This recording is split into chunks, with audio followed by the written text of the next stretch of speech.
Баршаңызға сәлем. Есімім Назира. Каналыма қош келдіңіз. Бүгін шоколадсыз шоколадный пирог пісірудің рецептісімен бөлісетін болам.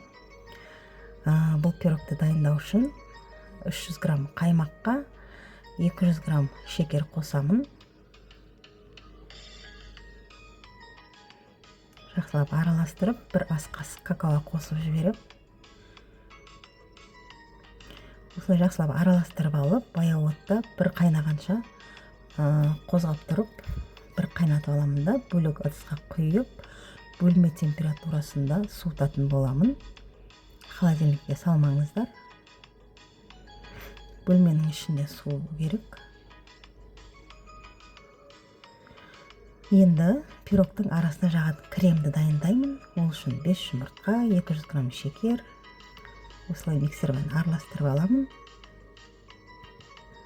Сосын 150 грамм ұн саламын ішіне. 50 грамм сұйық май, бір ас қасық какао, 10 грамм қамыр қосқышын қосып, жақсылап араластырып, духовкада 180 градуста 40 минут пісіріп алатын боламын. Және де мен пирогты салатын ыдысымды сары маймен майлап аламын. Осылай майлап алып, дайын болған қамырды құйып, духовкаға салып пісіріп алатын боламын. Мінекей, мен пирогым дайын. Бетіндегі артық жерін кесіп алып тастаймын. Сосын екіге бөлемін. Достар, егер каналыма тіркелмеген болсаңыздар, каналыма тіркеліп, лайк басып, видеом ұнаған болса, достарыңызбен бөлісіп қойыңыз. Енді пирогтың арасына кремде жаңағы сары майды қосып, осылай миксермен араластырып аламын, жақсылап. Сосын пирогтың арасына жағатын боламын осылай. Видеода көріп тұрғандарыңыздай, менімен бірге осылай жасап көріңіз. Өте дәмді болып шығады. Және жылдам дайын болатын пирог.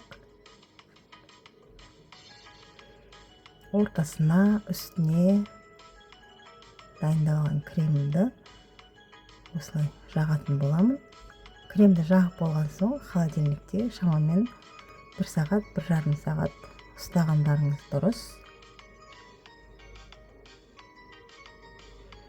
Мінекей, өте керемет дәмді болып шығады. Міндетті түрде осылай жасап көріңіз. Және де бұл пирогқа ешқандай шоколадтың қажеті жоқ. Видеомды соңына дейін қарап, лайк басып, каналыма тіркеліп қойғаныңыз үшін сізге көп-көп рахмет. Каналымда келесі кездескенше аман сау болыңыз. Менің арнамнан алыстамаңыз. Менің арнамда күнделікті жаңа видеолар салып тұратын боламын. Сау саламатта болыңыз.